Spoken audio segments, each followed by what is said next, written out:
What's going on, everyone? Welcome back to another AI Marketing Stacks. And I'm here today with the wonderful AJ Roberts, who has a really interesting backstory going from being like basketball player, star to world record holder, powerlifter, all the way to having his own fitness coaching program to then entering into the world of SaaS. With different webinar products where he was able to help in partnership to I believe it triple the revenue over a couple of years. And now working with agencies, helping them to scale and grow, and pretty much the full gamut of anything marketing, online marketing. I think you've kind of covered it from agencies to coaching to SaaS products. So also just a very awesome guy and charismatic speaker. So thank you for being on the show. Oh, my pleasure. I'm glad to be here. And I think AI I'm all about. So I'm excited to dive in with you. Awesome. So the first question I love to always ask is, what are you working on personally that has you like the most excited? Yeah. So, I mean, right now I'm working on this digital agency amplifier, and I'm super excited about it because what I come to realize, having been an agency owner, and essentially have been an agency forever, even though I'd gone into different companies and fractional CMO and stuff like that, is that like it's very difficult to build a big business that has big profits, right? But it's very easy to build a small business that has big profits. Mm. But the problem with the small business and small agency is that you're often the one delivering the service, so you get stuck in client work.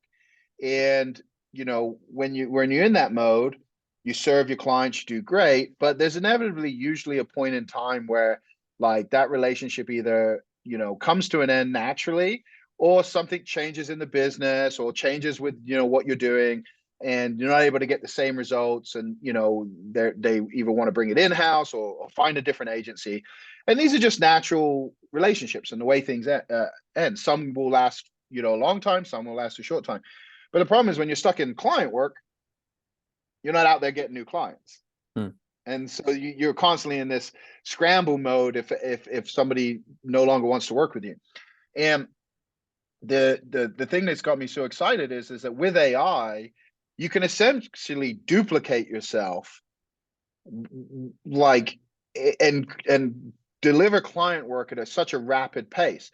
You also, if you want to bring on a new person, like to expand, well, your SOPs, literally they can mimic you within a few hours of learning. They Mm. can create a piece of content that is just as good as yours. Now, the skill is still in the editing and the finishing, and so but now when you hire someone, you're not so worried about where they are in terms of like their raw ability, but like how can they use these tools? And it's like, people aren't going to be replaced by AI. They're going to be replaced by somebody who knows how to use AI at a much higher level. And so, take an SEO agency, for example. Well, how fast can we get new SEO articles up on a site and crank now? So if deliverables before were one or two articles a week for somebody and things like that, well, now as a single person agency, or even if you're wanting to hire other people, like, you can provide that in a day.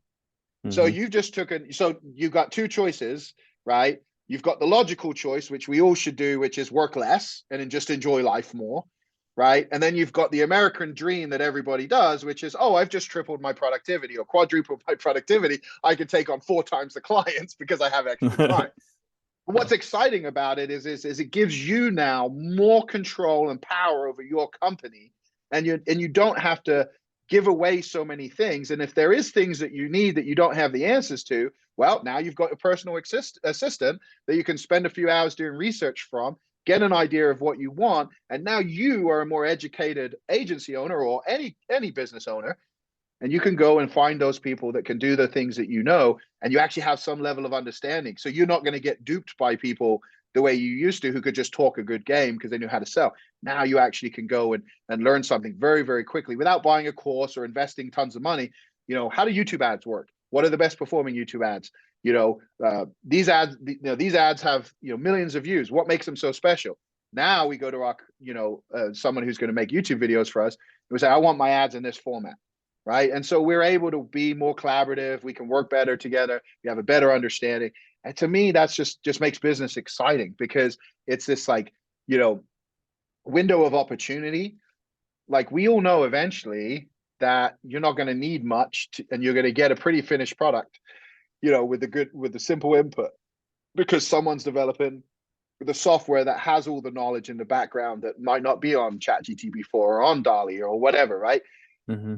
But in this time frame that we have, you being a prompt engineer and understanding that, mixed with the different roles that are in your organization, it's like building a real business has become so much easier, because you have a resource that can be your muse, so to speak. It can be your board of directors. It can be your personal assistant. It can be your research person. It can be your CMO. It can be, and the list goes on of what it can be.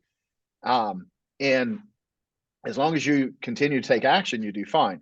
AI's come along, and it's not like a million more people are writing books or a million more people are creating products, but those that were are now doing it at hyper speed.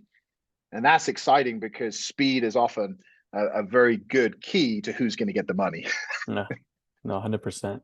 I have two questions on that. One is about the present, and one is about the future, because it's always fun to make predictions that will likely, we have no information, but let's make some predictions.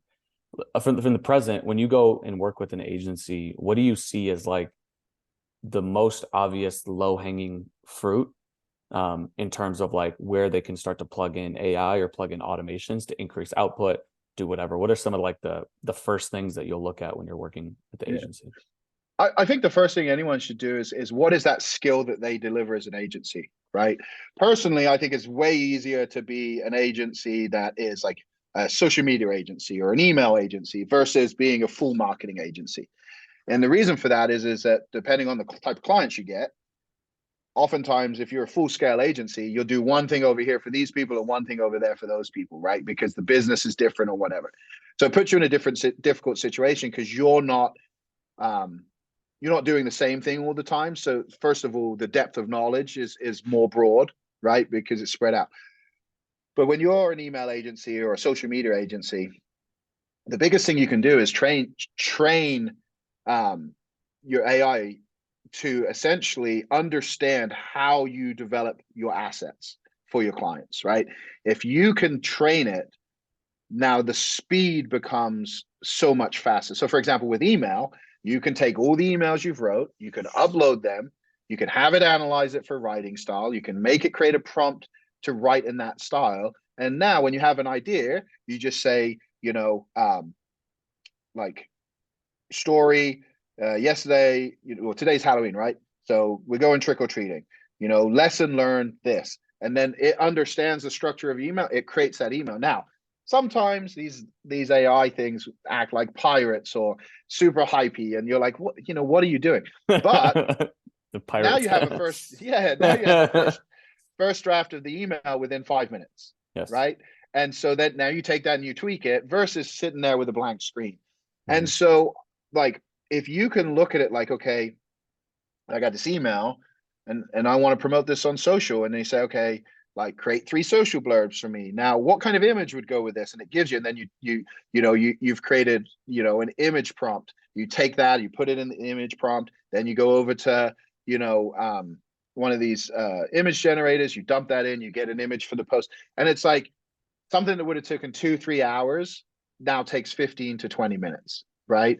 And so when you look at things like that, it's very, very important. The other thing is when you're learning stuff, and this is like something I think for anybody, but like I talk a lot to the agency owners, because like everybody that is successful seems to be a lifelong learner, Mm-hmm. right? But there's a difference between reading something and then taking action. And a lot of books that I read and probably that you read, it's a full book. You want to read the whole book, but like after chapter 1, you really should close it and go do what it said in chapter 1. But now with ChatGPT, you can take your notes and type it in, and then you can say, okay, like what is the action item I need to take here? And then, it could say, oh, for customer avatar, I need to know all of these details. And you go, cool. Here's the details I have. based on that, what would be these? And it will create something, and you can read Hmm. it. And normally your gut instinct is pretty good on it. And you're like, that's right, that nailed it. And so it's very easy to work with uh, uh, AI in order to, figure out like what is the actual action item I need to take here. And what's interesting, and I think this is the biggest hang up for everybody when you're scaling and growth, is like we take a webinar, for example. Do a webinar, and everybody goes, oh, you should be able to do a webinar like this. And it's like, okay, well, how do I write a webinar? Okay, most people don't know, so they'll start looking for a product. Well, now you can say, how do I structure a webinar? And if you wanted to, you could say in this person's format, right? And so you could Right. say it, well, the perfect webinar. What's that? And it knows. It shouldn't, but it does, right? Mm. And then you can work through that. Well, cool. Well, what else do I need in order to launch a webinar? And now all of a sudden you get this to-do list that you weren't aware. It's an execution plan that you can just go, oh, I need the software, I need to set it up, I need landing page copy, I need 14 emails to promote the damn thing, I need follow-up stuff, I need videos. And all of a sudden, you go from just having to write a webinar to building this entire machine. But ChatGTP just gave you that checklist. Versus before, you're going in unknown. And so you're getting frustrated by the tech, you're getting frustrated by the amount of stuff you need to do. And I think that that's something that just makes it easier for entrepreneurs. When you have an expertise in one area, you're very smart. It's just you're not that smart in other areas because you're not learn about it. Well, you can shortcut that learning curve and really go into that. So from that to SOPs, like a cool piece of AI stuff. I can't remember the name of it, but it will like make an SOP for you just by recording your screen. So Hmm. now you can just like do these things, and so it's like just like this would be for anyone, but for agency owners especially, it's like the whole goal of being a business owner is to constantly outsource your work. Like that's the goal, right? And you spend more and more time on what makes the most amount of money or what your unique genius is, as they say, right? So how do you continuously, give away what you're doing? Well, first you have to do, then you have to document, and then you have to delegate, right? And so AI allows you to do those three things super efficient, super fast. And so now you can start to, even if you never do replace yourself, but you can start to create things to replace yourself. Those assets are what add value to a company, right? So revenue is typically how most people value their business, but you'll hear someone sold at 16 multiple. How do you sell at 60? Well, you have these assets in place that add value. And the reason they add value is if you died tomorrow, could somebody take over and run your business? And if the answer is no, there's little value to somebody else in your business. It could be an amazing business for you, fantastic. But if you can start to position it where like, okay, if I died tomorrow, could someone else run this business? And the answer becomes yes. Now you have a real business, right? Now you have a business you can take a vacation from, and it's all going to work. And to me, with AI, the beautiful thing is you get to arguably duplicate yourself the best way possible, which is something all people with a skill set worry about. Is the person coming in isn't going to do it as good as me. But I argue that if you're training them and not relying on them to have that knowledge or to learn that knowledge from somebody else, they can not only be as good as you, but they can be better because they're 100% focused on that one thing. So Yeah. it should give you like freedom in thinking that, oh, I'm replacing myself, but this person's only going to do this one thing, so they don't have to be as good at me at everything. You just have to be good as me at this one thing. I can train them to do that, Hmm. and then they can go from there. Or if I use someone else's system, I can have that system plugged in. Take Stefan's copywriting system, right? I can train ChatGPT to write a sales letter in that style and have all the prompts, and all they have to do is take the prompts, get the outputs, go through that, and then boom, they've got the finished product. They don't have to go and sit in a room with Stefan for 3 days to learn it anymore, Right. right? So that's the beauty of it, and that's, I think, the benefit to most people. And I don't think people are thinking, I think a lot of people are thinking, how do I, with my personal skill, whether I'm a copywriter or a designer, how do I use AI? They're not thinking, in my company, how do we leverage AI for everybody, Mhm. right? From calendar setting to all these different things. And that's areas that like I'm not an expert in, but like I love to learn about all these new little softwares that are coming out, because it's like, oh, could this make my decision making better? Right. by presenting data in a way that I haven't looked at. And that was when ChatGPT opened up the PDF upload and it would analyze or stuff. That changed the game because you're able to upload data and say, for people who make this much money, what are the similarities? Oh, boom, boom, boom, boom, boom. And you go, oh, stuff Amazing. I would have to weed through. So it's just changing the game from an owner standpoint, because I didn't have to go hire a data analysis to tell me that. And the interesting relationship is as you're going through asking questions, because that's really what it is a conversation back and forth, right? Anybody who's using it and using it well, your conversations go on and on and on as you're going through, like in conversation, like new ideas pop up that, like, if you hired someone else, you might not have got that answer because they wouldn't have been thinking it from your perspective. So that's what's so Yes. powerful. And that's what's so exciting for different agency owners or business owners in general. It's just, it gives you so much more power. And if you're a thinker, which I've found that most people, that's really the magic, is they think different. So if you Hmm. get to think more and explore and play with something, you don't get frustrated because there's not that question of, I know it's there, but I can't access it. It's like, well, somehow AI now makes like everything accessible to us. And like I said, I kind of look at it like the muse. Like back in the day, people would say, I just sit down and type and it like funnels through me. Well, now you kind of get to do, like, if you're not a person who had a muse or could tap into a higher power, whatever you want to believe, well, now you actually have the physical manifestation of that. The Yes. AI is that, and I could just say, hey, what, Go back and give forth me, dialogue. yeah, give me 10 Yeah. ideas for an article. Boom, right in front of you. Take your own content, upload it, and say what's missing from this, and it will say, oh, you could have talked about this, this, and this, and you're like, boom, new content. So it is a phenomenal thing that we're getting to experience, and it baffles me still that some people are just not even looking at it. Like they're just, Yeah. it's like kind of like Bitcoin. They're like, it might work, it might not work. I'm like, but this isn't a Bitcoin. This is like a new way of doing business, and it's forever changing every industry that you know. Yes. I mean, the whole human experience. One thing you said in there that I like a lot is like you're like the thinker is the one who benefits. And what I've noticed for myself is, there's AI is very, very powerful. The keys to unlock it come from your own human intelligence, right? Yep. Or the way that you do work. Those are the keys that unlock its full capacity. Because somebody said this, I think it's true, is that the limitation on AI is not limited. We limit it with our human imagination. And so I'm always really thoughtful about what are those skills that you need on the human side in order to unlock the full potential of AI. One of those, I think, is kind of what you hinted on, which is like um, I would call it like metacognition, right? So awareness of your own process. So if I sit down to write an email, for instance, or an email series, the first thing I do is I say, okay, what's the objective? Like, let's clarify that. Okay, cool. Now that that's the objective, what types of emails do I need to have? Okay, cool. Now that I have the types of emails, what specific themes in each email and like subject lines do I need for each one? Awesome. All right, now let's go and write the email itself. Cool. Now let's work on the CTA. If you have that level of metacognition, I don't know how to build it, maybe meditation or I don't know. But if you have that level of metacognition, now you can just literally have AI do each step with you back and forth like a dialogue, and you can write things really, really Yeah. fast. I mean, for me, like I think like prayer and meditation are access points, but most people struggle with those. Like it's Mm. not like, so many people I talk to like try to meditate, they fall asleep, or they try to meditate and they just have so much noise, right? And so like it takes a long time to get to a point where that, and so when you look at how people used to access those states, it was all through psychedelics.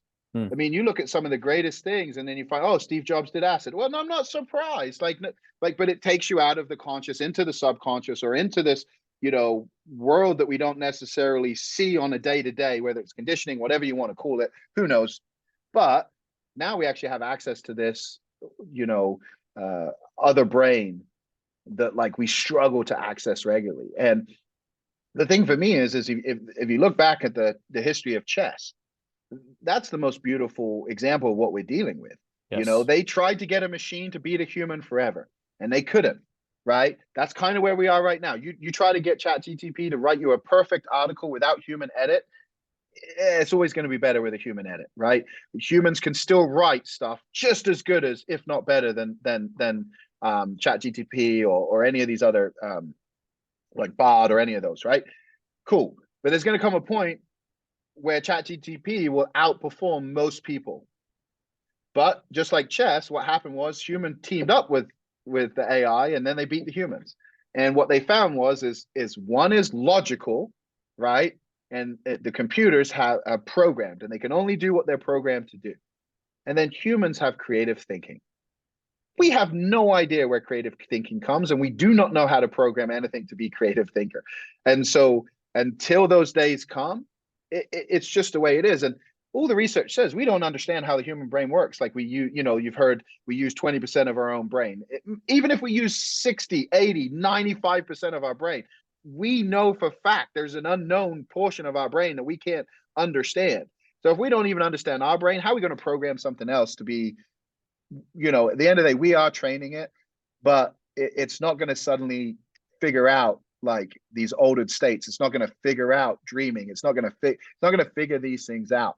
And if it does, I don't think it's in our lifetime, right? And that's kind of the thing we have to remember here is like we can't get upset about what might come in 100 years. Like we have to just look at what it is now. And what it is now is an incredible tool for a creative thinker. And I think that, to your point with thinkers, I mentioned it, you reiterated it. To that point, critical thinking, creative thinking, these are the skills of the future. They're going to make the difference. Is to be able to look at something and go, is that going to convert? Is that not going to convert? Why is it going to convert? Why? What's it missing? What does it need? And then pull the machine back in to give you what you need to fill those gaps. And I just think that it's still going to be one of those things that people use on a day-to-day basis for a long, long time. And it's not going to replace somebody, but it will replace the people who don't use it. 100%. It's just going to make things easier. It makes everything easier. It's just there's certain things that it can do that we can't do. And ultimately, all it really is, and the best way I had it explained to me, it's just an article spinner. It just has all this information, and it's curating it and giving it back to you in the way that you ask for it. So, like you said, the limitation is how do you ask for it? Yes. And if you're not patient enough, and not so much with like the language models, but with the image generators, I found that like, you can spend hours tweaking a prompt to get what you want, but are you willing to spend the hours tweaking the prompt? Yes. That's all it comes down to. It's always fun to go look at people's mid-journey history and see like you see some bizarre funny things, and then but like you look and it's just like reiterating again and again. You mentioned something. We'll come back to like the now, right? The now marketing stuff, but you mentioned psychedelics and chess, so now I have to I'm going to veer off into some esoteric territory for a second. I also think it's really interesting to look at the sociology of the chess and the Go community, right? Which is like almost a more sophisticated type of chess. And you can look at poker too, because those are three domains where AI has beaten humans, right? Beaten at Texas Hold'em, beat at Go, beat at chess.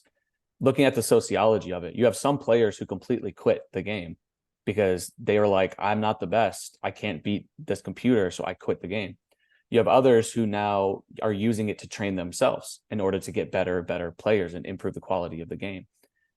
The sociology of that, I think, will be really useful and for understanding the sociology of the entire world when we get to a state where AI does do things that are better than us, right? It does do skills that are better than us. I think that will be a tough pill for people to swallow because it requires you to reorient your whole life.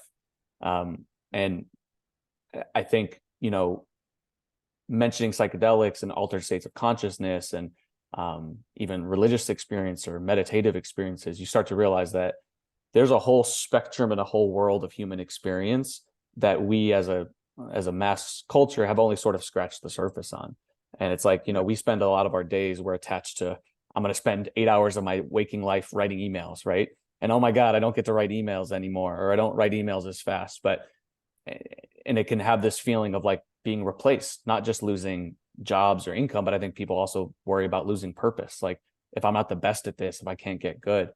So I think thinking about the overall sociology of like, where do people get their meaning from? Where do they get their purpose from? And I do think a lot of the answer is deeper human connections. I think it's like exploring altered states of consciousness. I think I actually, maybe I'm just optimistic, but I actually think it opens up a whole new horizon of human experience.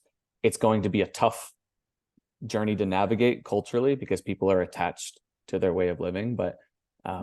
that is Well, that's my soapbox theory. I mean, I think you nailed it. And I think when you look at what happened in farming, and then you look at what happened in factories, really all that's happening is the same thing with computers, Mm. right? Like for when you look at where the workforce has been, the mass of people are working on phones or computers, right? That's the bulk of people's work now. Most things have been replaced in some way, shape, or form by a computer, right? They have never called it AI. It's a machine or a computer, but we have been replacing jobs in mass for a long period of time. And the big thing is the owner of the company, people are hard to deal with, and they see if you can get rid of people and you get better results, why would you not do that? Now the dilemma that we're going to be faced with, of course, and we already see it in the uprising, is people wanting that minimum living wage and all those things. Well, the reality is if we just strip away all the jobs, and there's very few jobs that are needed because machines can make up for the majority of human inadequacies, laziness and things like that. The question does become, how do we fill our time? And I think that the problem with that is through our conditioning and our belief systems and upbringing, very few of us are okay with downtime. Very few of us are comfortable doing nothing alone, Especially right? So entrepreneurs. exactly. So that's going to be the question and one of the things, can you sit and watch a football game without feel like you're being lazy? And for me, the answer is no. I always like if I watch a game or something like that, I can't watch two. It's this way. That's too Mm. much to just take Mhm. a whole Sunday and do nothing. I should be playing with my kids, or I should be working, or I should be doing something to get in better shape, right? Like, and so like that's the question I think we're gonna all be faced with, is this, like, when our identities start to get stripped away, right? And we realize that we're just humans, and this is just a unique experience that we get to design. That's going to become the question. And I think you're right. I think we're going to see people coming back together in tribes, small groups. And I actually think that the interesting thing is going to be is that those that are not connected digitally, like, they're going to be more fulfilled and happy. And we're going to see this where it's like people open up a computer, they work for an hour or two a day, close the computer and go off. They go hiking, they go, building, they go exploring, they go whatever it is they do. But that's going to be the majority of people's days. The question becomes, for all those that don't have the computer they can open up and check in and do the work for a few hours, how are they going to generate revenue? How are they going to make money? I'm not worried about it because I feel like I'm on the right side of all of this. But I definitely see that, like, there may become a point in time where this minimum living wage and, taking care of the fellow man becomes essentially a necessity, Necessity. Yeah, and absolutely. if we don't, it just get, I mean, you look at the homeless problem right now, you can't drive into a city without seeing tents and you're thinking, man, like, it just seems like there's more people on the streets. I don't know if there is, but we can't keep going that direction. When a single bedroom, like, place, like a room to rent in someone else's house in San Diego costs, like, 2,700 a month for one room in someone else's house. Like, we're getting a little nuts here on that, right? Like so you look at that and you go, oh, like, does that change where population is? Does it change how we interact? Will money even be a thing in the future, or will certain people be forced to go back to trade, right? Because, and will we have that separation we had before, or will what seems to happen in the past happen, where there, because literally all of this could be taken away if all the servers disappeared. Yes. So like, there is an end that could happen, like, and we just all be back to, like, the real world without this global connectivity. So we don't know, and but to me, that's why those that see these things and jump on them, and what's the worst going to happen? They ban AI, we don't get to use it. Okay, big deal. Yeah. you know Go back to quill and pen. yeah, everybody else, though, if it does work in our favor the way we think, right, we're going to be fine, and they're not, and we're going to have to try to either get them to learn it, and they're going to be years and years and years behind, or like you said, they're just going to give up and they're going to get stuck doing something that doesn't pay more than minimum wage, and they're not going to understand how they ended up there. And it sucks because I don't believe the majority have made that decision consciously. I just don't think if you're working for a company and they're not pushing you to go learn AI, well, unbeknownst to you, but that company's probably not going to be here in 5 years. Simple as that. Because they're not going to be able to do the volume. They're not going to have the profit margins. They're going to have all these things that these other companies do that have embraced it. And, you'll see companies go too far and then pull back, but they'll survive, whereas the companies, and I said this to at Kartra recently. We were talking about AI earlier this year, beginning of the year, when it really started to blow up. And I said, guys, look, if we don't start implementing AI stuff into the product, like by the end of 2024, we won't have a product because everybody else is going to. I said, I don't know how fast this is going to happen, but I think someone's going to press a button, like they'll type in the website they want, who the audience is, a little bit about themselves, hit enter, and they'll get 150 page SEO'd website with 1,000 articles, lead capture, email follow-ups, and they'll be off to the business. And their job's just going to be promotion. Like they're just going to be a front man, right? Well, they're going to have AI that's the front man, and they're just going to be behind the scenes typing the scripts. But I said, so we need to build this stuff in, right? Is the power? There's no power in having a template anymore unless all the copy on the page can be generated by filling in a few things. And so that's what they've been working on, and that's what they're getting ready to release. And I think that those are the kind of things that like all companies need to think about, like with our system, like how does AI improve it? And I've seen it on podcast platforms with, oh, now you can upload your audio and the AI will make it a better audio. It will, do the editing for you. On Canva, now you can have AI generate images or suggest stuff for you. So these companies are figuring out how to integrate that. And again, it makes because if you're very intelligent and you learn a lot, like things seem simple to you, but then you turn around and try to like have your mom go through the same UI experience, and they're like, I can't figure anything out. And you're looking at them going, how do you not figure this out? This is so easy. And so the majority of people that sign up for any software are people who that is a foreign world to them. And so the closer to done for you can get in your business, always the more successful you'll be. Yeah. Exactly.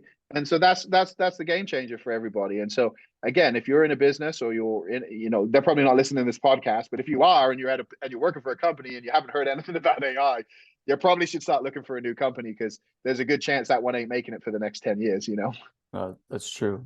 That's true. So do you mind if we go back a little bit? Of course, into whatever you want, man. The old days before before AI. So your experience growing these SaaS companies and helping to triple their revenue, what was going on? Like, how did you do that? But more importantly, like what was going on in your mind, in your operating system, that when you walked in and started working, you're like, this is how we're going to do this process. This is how we're going to make more money. Well, I'm a direct response marketer. So for me, everything leads to money, right? Like, so it doesn't matter what role you're in, like, are you contributing towards revenue, right? Mm. So when I came in, it was a difficult situation because, Frank Kern and Andy Jenkins had launched the company. Frank had his own business going on too, so he wasn't really that available to do much else. Andy was around, but then Andy, his cancer came back, so he was still the CEO, but he was going through chemo and stuff, so he couldn't be on camera. So we kind of didn't have the ability to do a face of the company. So that made it a little bit tough because, we seen how ClickFunnels had built their business and not taking money. Russell did a phenomenal job, and why would you change the script? It's like it worked great, but when you don't have a face. So I really started to look at really optimization. Like, how do we optimize everything in this company and extract as much money as we can and have as much profit as we can? And so, it started with, okay, what's the cart abandonment sequence? And then what happens? And then what happens? And so I essentially took the customer journey, all the way from, don't know who you are till they purchase the product. all the way from they purchase the product and then they become essentially an advocate or an affiliate, right?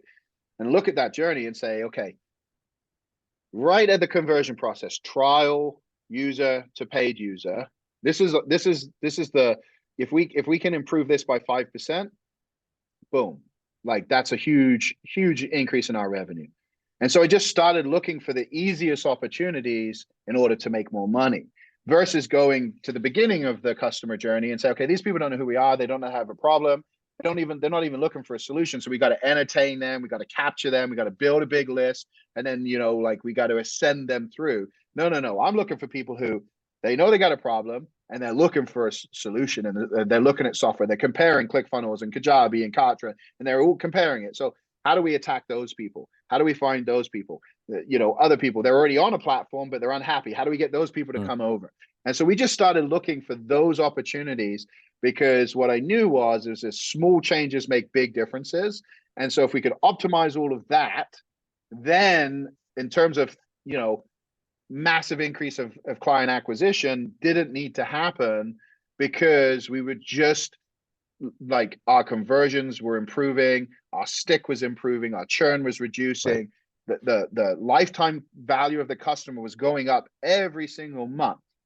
And I knew if we did that, then we would be successful. And then from an operational standpoint, I didn't do this, but the team did. We looked at how could we lower our outgoing costs for things, because, just like everybody, we had subscriptions to software that we hadn't used in a year.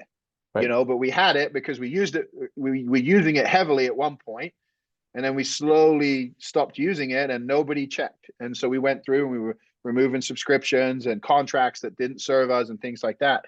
And and then you get to the point where you okay, now we actually have to start getting that, increasing our customer acquisition sources and things like that. But it's just that process of elimination of looking at, like, how do we dial this in? And we're getting traffic. Mm-hmm. How do we get more of those people to buy? Right? We're getting trial users. How do we get more of those to stick? We're getting customers. How do we get them past this point? This might be like operational, and I'm sure it was different because these change all the time. But how did you track and quantify that entire journey, like tools or processes or workflows? And then how did you make the decisions about which bottleneck or which point to optimize first? Yeah. What goes in your mind about, I'm going to focus on here because this leads to that, or I'm going to make this decision? Because even if you have all the numbers are not going to capture, they're not going to make the decision for you, right? Yeah. So how do you make that decision? So luckily, we use our own software. We use Kartra for all the products, and it has all the analytics. It has everything. So we can track everything internally. And of course, we use Google Analytics and, different things like that. But we were pretty good at knowing our stuff from our own software. But in terms of decision making, so I got this from, I think, Ryan Dice, one of the War Room, when that was a mastermind. But it was essentially, so we would brain dump our ideas, and then we would rank them. We would look at impact. So what is the impact of this, right? Then we would look at, like, ease of implementation. Like, how easy is this to implement? Like, some things are, ease of implementation is it's a 10 out of 10. Like, you could do it tomorrow, but the impact is a 1 out of 10. So, is it worth just doing to do? And so we would go through and we would look at that. And then we would have scores for each one. Then we'd meet as a group. And then we decided, because we still relied on our own gut instinct quite a bit. And so we would then say, okay, this seems like it's going to, make the door swing much more than this. So let's focus on that. The other thing sometimes, though, was that we look at it and we say, well, that's going to take 12 months, but we know it's very important. So how do we build a team that focuses on that without taking away from our current team? Because if our current dev team focuses on this, nothing else is going to get done in those 12 months. So what is the cost to us to bring in people that they're just going to focus on that? Because we know the impact is a 10 out of 10, but it's not, we can't implement it tomorrow. So those were a lot of conversations. And, it's essentially why we ended up bringing in people from the corporate world who've grown and built bigger businesses for their advice and their input. And so, at this point, I'm just an advisor with the company. And there's a lot of stuff that increases value of a company that doesn't necessarily increase revenue. So they're in a whole different phase in a different game right Yes. now, to build a company and to really build the value of the business. But for me in my phase, it was all revenue. Like if it didn't have anything to do with revenue, don't come to me about it. Like I couldn't care less about the core values for our company at this point, right? Because it doesn't move the needle. Now, HR is smart enough to understand that, well, actually, AJ, like replacing an employee is 9 times it's a 9 time like expense for us. So we're actually, the longer an employee stays with us, the better it's going to be. Core values attract the right people. Oh, okay, all of a sudden this now actually can be on our sheet and we can look at that. Right now, I'm personally not going to do it, right? But you've sold me on the value of it, so let's go ahead and implement this. Because and so that was kind of the beauty, was we customer support started looking at their interactions and saying, well, we probably should be measuring our impact on a client. So let's get the what is that survey where it's 1 out of 10, how are we doing? It's just a quick one. What is that called? Anyway, but we would, at an end of an interaction, they would survey the client to get the feedback, and then we would look to improve it. We look to bring our, we knew our response times could help churn. So can we bring our response times down? So we started looking at what actually is potentially affects the relationship with the customer, which affects the revenue of the company. And so everybody started looking at it in those eyes. And so it made productivity a lot better, because now it wasn't just, do people feel better? It was, are we actually seeing it, this thing that can't be tracked, right? Like, well, we can actually track it. Like, we can track the success of this. If this person had a bad interaction and 2 months later they cancel their membership, versus this person who had a good interaction and they stay for another, 2 years, we That's can quantifiable. potentially say that that interaction had a big reason of why they left. And to go even further, and I think everybody should be looking for these things in their businesses. But for example, like, how fast does someone set up their product? How fast does someone get their first lead? How fast? All of these factors influence how long they stay. Well, if we know the majority of our customers are new to this kind of business, right? And they're trying to build their business from scratch. Well, if we know that our most successful customers have email lists and multiple products, we can take that information, feed it back to the new customers, and then eventually create courses or trainings or push them in the direction. We can affiliate market. We don't have to create anything. We can just, but we know that in order for them to stay, they need to make money. These people are making 7 figures a year. Here's all the similarities. Can we teach that to the newbies, or can we encourage them to do those things with onboarding, with, so it's a constantly looking at these different factors and really trying to figure that out. And I think that's the real key. Like with the agencies, I always talk about the biggest gap in agency is communication, right? Person hires an agency's busy, they go away, they do the work, but then the only communication they have is the next phone call 2 weeks later, right?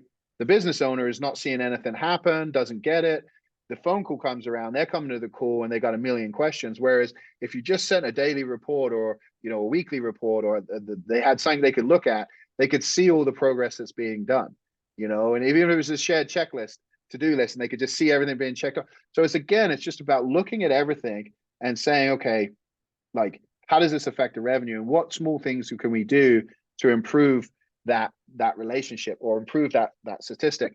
And when you break it down like that, you'll actually see, like, from a conversion optimization standpoint, there's so many touch points in your business that make a difference, that the areas of improvement you can just keep going down the line, and you really can't double the business without getting a single extra customer on the front end. So I think that's the magic. And the thing with AI is you can now deploy that into your business to figure out where a lot of these gaps are, figure out what areas might need improving, and there's even tools that can fill those gaps for you, right? Exactly. They can provide the solutions. Exactly. And so it really, for you looking into it, it's like, oh, like we want 24-hour support.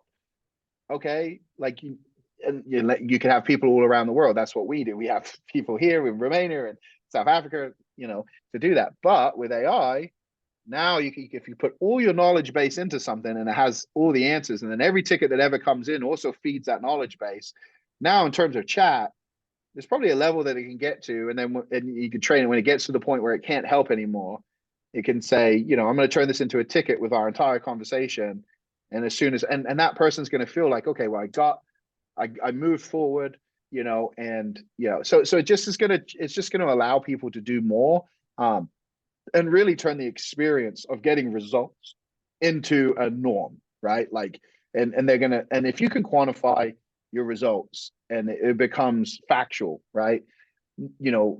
We've all seen with the FDA and the FDC, they don't like claims, they don't like testimonials, they don't like that kind of stuff. But if you literally, it is repeatable, predictable, and you can say stuff that you couldn't say before. And I think that that's where we're heading with a lot of this AI stuff. Is it's almost the McDonald's model, right? Because you can churn stuff out in a very factory like format. You can do your magic at the end to really make it pop, and it's pretty, you're pretty confident you could take on something and make them more money. There's not that question, so you don't have to offer them money back guarantees, or take risks with people that you wouldn't really take risks. And I was just talking to a conversion optimization agency about I told them, like, ask them about their clients, and they had a broad spectrum of clients, all different sizes. And I said, do you do anything different for the business that makes 200, 300 grand a year versus the 7-figure clients that you have? I'm like, no, it's exactly the same. The 7-figure normally has more things to optimize, but like in terms of our process, it's the same. I said, and you make more money off the 7 figures, right? Because you get a percentage of increase, and they're like, yeah, we always make more money off them. I said, then stop taking those other people, because you're doing the same amount of work. Nothing's changing. It's just their ability to, pay you is less because they're not making the same Smaller, kind of numbers. Yeah. So it's things like that, like, you can, as a business owner, start to look at and really say, okay. And if you like, oh, I don't know how to get more 7-figure clients. Well, okay, like, but you could take those profiles, put it in ChatGPT, ask ChatGPT, like, how do I find businesses like this? And it's going to start to give you ideas and answers and things like that. And so the excuse of not knowing anymore has really gone away, because it's like free to like learn anything at a basic level. Yeah, 100%. But AJ, I want to say thank you for hopping on. And if anyone wants to find more about you, about what you're up to, working with agencies, etc., where can they find that information? Yeah, you can find me on Facebook, AJ Roberts, or ajroberts.com. Okay, love it. Thanks so much for hopping on. My pleasure. Thanks for having me.